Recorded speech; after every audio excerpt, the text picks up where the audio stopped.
তুই আমার কি করতেছিস? আমার কি করতেছিস? ঘুরে আসকে ঘুরে আসকে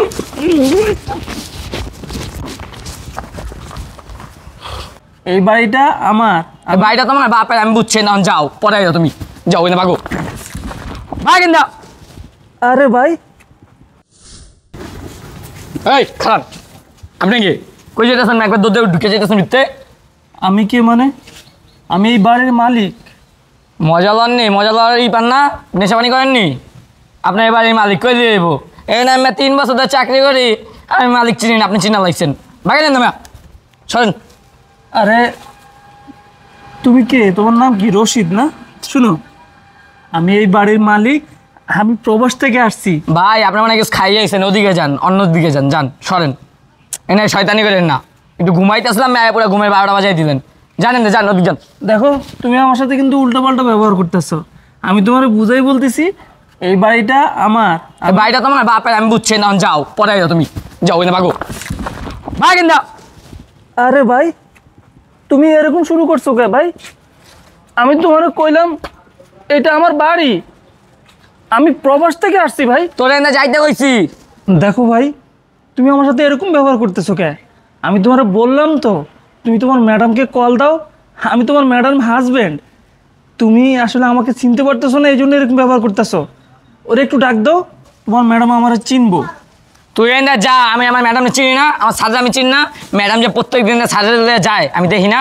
যাই না ভাইটা, তুই বেড়া বেড়া, আমার মাথাটা গরম করতেছে। বেড়া যা বেড়া, বান্দির পুত, মজা লইতেছে। হ্যাঁ দেখতে লাগে ফকির নিব, তোই বলে এই বাড়ির মালিক। আমার মাথা গরম করছিস না, যা শট ভাই না বেড়া বাট। টোকাই মোকাই করতে আইব, টোকাই সুতা দেখছে এনে এনে সাগর তোর বাসা কই আইছস? এইটা ওর বাড়ি, আরে বাপের বাড়ি আইছে। যায় না জায়গাতে। আমি বললাম তো ভাই এটা আমার বাড়ি, আমার ভিতরে যাইতে দাও। এনে যাইতে কইছি ভাগ। ভাই আমি ভিতরে যাবো। ওই বলে ভিতরে যাইব, বান্দির পথে বলে ভিতরে যাবো না, আমাদেরকে ভাগ ভাগ শালা। আসসালামু আলাইকুম ভাই, ভালো আছেন? হাজার ভাই আপনি ওঠেন ওঠেন ওঠেন ওঠেন ওঠেন ওঠেন। ভাই আপনি বিদেশ থেকে কবে আসলেন? ভাই আমি এই মাত্রই আসলাম, আইসা আমি বাসায় উঠতেছি। হ্যাঁ এই ছেলে মনে হয় আমাদের এই বাসায় নতুন দারোয়ান। ও আমার চিনতেছে না, আমার ভিতরে যাইতে দিছে না। ও আপনি বলতেছে চিনেননি? এই হালা ভাই নেশাবানি করে আইসে করতে থাকেন না? না তোমাকে তো অনেকদিন যাবত দেখছি এই গেটে থাকো তুমি। জি ভাই। চেনো না তাকে? আপনার চিনবে? হ্যাঁ কে ভাই নেশাবানি করে করতেছে বাড়ি পরে? হ্যাঁ আবার কয় নিশা পানি করে, উনি এই বাড়ির মালিক। কি করেন বড় ভাই? হ্যাঁ মালিক মানে? তাই ম্যাডাম জায়গা ছাড়ে ঘুরে, হ্যাঁ কে? ও তুমি ওই লোক যে কথা বলতেছ? জি ভাই। আয় রে হাই সাজ্জাদ ভাই, আপনি তো জানেন না, আপনি যখন বিদেশ চলে গেছেন কয়েকদিন পরেই অন্য একটা ছেলে নিয়ে আপনার স্ত্রীর রুমে থাকে, বিয়ে ছাড়াই রুমে থাকে। অত্র এলাকার মানুষজন দেখে, মানুষজন ছিছি করে, জানেননি? আপনার সাথে আমার কানেক্ট নাই, নাম্বার নাই, এই জন্য আপনাকে আমি কল দিতে পারি না যে আপনাকে আমি বলবো। ইনি আর আমাদের কত কি স্যার। করে জানেননি? আরও কি করে জানেননি? এমন কোনো দিন নাই যে রুমে আসে না। এই জন্য হয়তো বা উনি আপনাকে চিনতে পারে নাই যে আপনি এখানকার ছাড়। এইসব তোমরা কি বলতেছো?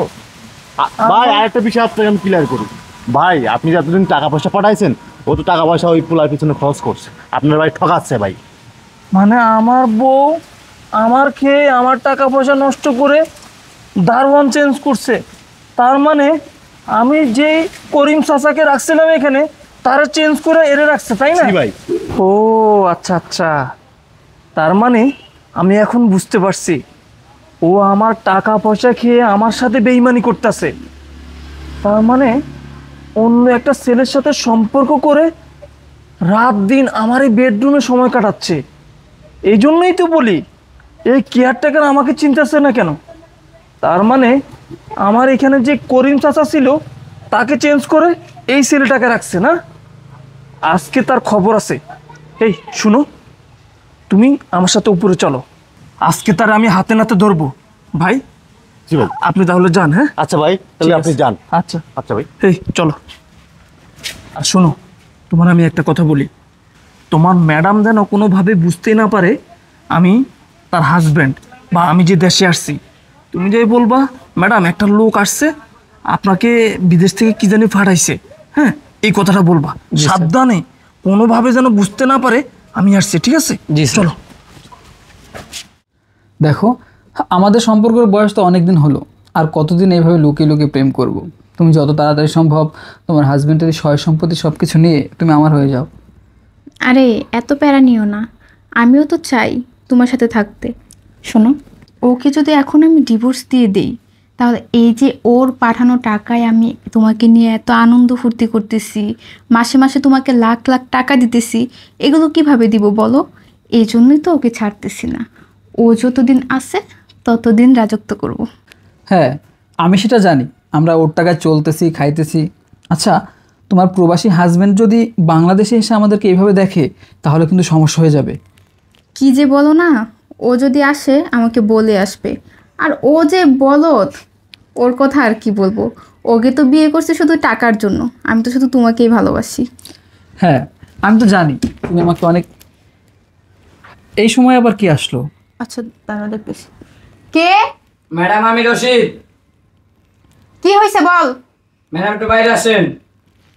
কেন? ম্যাডাম একটু কাজ আছে। এই দারুণটাও না আসার সময় পায় না। আচ্ছা তুমি বসো, আমি একটু দেখে আসি। আচ্ছা ঠিক আছে, যাও। রশিদ শোনো, আমরা যে প্ল্যান করেছি ওই প্ল্যানটা যেন কোনোভাবে বুঝতে না পারে। ঠিক আছে? বুঝবো না স্যার, সমস্যা নাই। তুমি এক কাজ করো, এটা সরাই ফেলো, এটা এই পাশে রাখো, আর বাকিটা আমি দেখতেছি। কি হয়েছে বল। ম্যাডাম ওয়ালাইকুম আসসালাম। উনি কে? কাকে নিয়ে আসছে সাথে করে? আসলে ম্যাডাম, আমি হলাম একজন ব্যাংক কর্মকর্তা। আসলে আপনারা মনে হয় একটা লোনের জন্য অ্যাপ্লাই করেছিলেন, আপনাদের লোনটা ফাঁস হয়েছে, তাই আমি টাকা নিয়ে আসছি এবং কি আপনার সই লাগবে সেই জন্য আসছি। ও হ্যাঁ হ্যাঁ হ্যাঁ, বুঝতে পারছি। আচ্ছা আপনি ভিতরে আসেন। তুই যা, নিচে যা। ঠিক আছে ম্যাডাম। আসেন ভিতরে আসেন।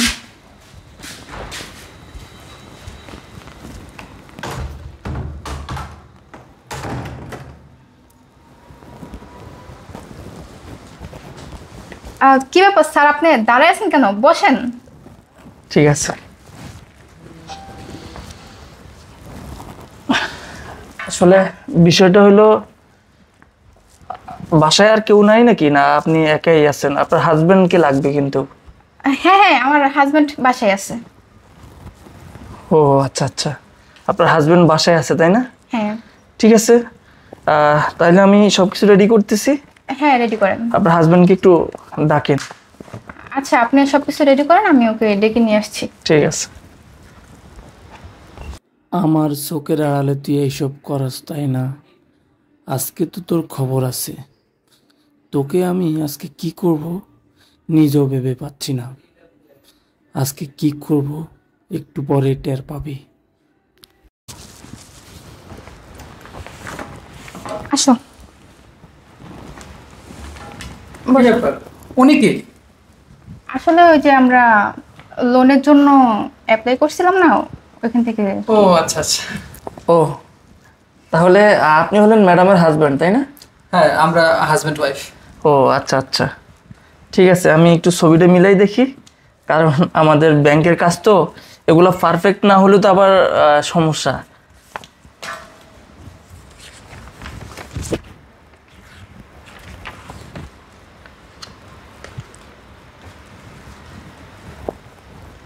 কি ব্যাপার, ফাইলে যে ছবি দেওয়া আছে সেটার সাথে তো আপনার ছবির সাথে কোনোভাবে মিল নাই। ফাইলে যে ছবি দেওয়া আছে উনি তো আরেকটু বয়স্ক মনে হচ্ছে, কিন্তু আপনার চেহারার সাথে তো যায় না। ম্যাডাম, আপনার তো মনে হচ্ছে কোথাও ভুল আছে। উনি তো আপনার হাজবেন্ড না মনে হচ্ছে না। এটা কি, ছবিটা কি আপনি ভুল দিয়েছিলেন নাকি আবার? আরে হ্যাঁ হ্যাঁ, ছবিটা এক্সচেঞ্জ হয়ে গেছে। আসলে উনি আমার বড় ভাই, তো তো আমার ছবি দিতে গিয়ে আমার বড় ভাইয়ের ছবিটা চলে গেছে। আপনি একটা কাজ করেন না, আমার ছবি এখানে নিয়ে নেন, তাহলেই তো হয়। না না না, আসলে ম্যাডাম আপনার হাজবেন্ড যা বলতেছে এটা এভাবে হয় না, কারণ ব্যাংকের কাজ তো, আর আপনারা কম টাকা নেননি, প্রায় 1 কোটি টাকা। এটা এত সহজে দেওয়া যাবে না। এটা আমাকে ব্যাংকে আবার ফিরে যেতে হবে। আপনাদের লোনটা এইভাবে দেওয়া যাবে না, বুঝছেন? স্যার একটু চেষ্টা করে দেখেন না, ভুল তো হতেই পারে তাই না? হ্যাঁ হ্যাঁ স্যার, আপনি ছবিটা এক্সচেঞ্জ করে দেন, আপনি ওখানে আমার ছবিটা বসিয়ে দেন, তাহলেই তো হয়। শুনেন, ব্যাংকের কাজ কখনো মুখে বলে হয় না, যেটা ব্যাংকের মাধ্যমে করতে হবে। আপনাদের লোন আরও আগামী 1 সপ্তাহের মধ্যে করা সম্ভব না। আপনার হাজব্যান্ডের মেন যে ছবি, সেই ছবি, সেই লোক লাগবে আমাদের। আমি বুঝতেছি না এখানে কি হচ্ছে, তবে আমার মনে হচ্ছে যে আপনারা কোনো ভুল করছেন বা আপনাদের ভিতরে কোনো ঝামেলা আছে। আরে আপনার সমস্যা কি?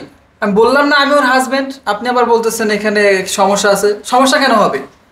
ও আচ্ছা আচ্ছা আচ্ছা। দেখেন ছবিটা হয়তো ভুলে এরকম হয়ে গেছে, তো এখন তো আমি তো আপনাকে বলতেছি যে এটা আমার হাজবেন্ড, তো আপনার এত সমস্যা কোথায় আমি তো বুঝতেছি না। লোনটা দিলেই তো হয়, তাই না? না, এখানে কিন্তু লেখা আছে আপনার হাজবেন্ড একজন প্রবাসী।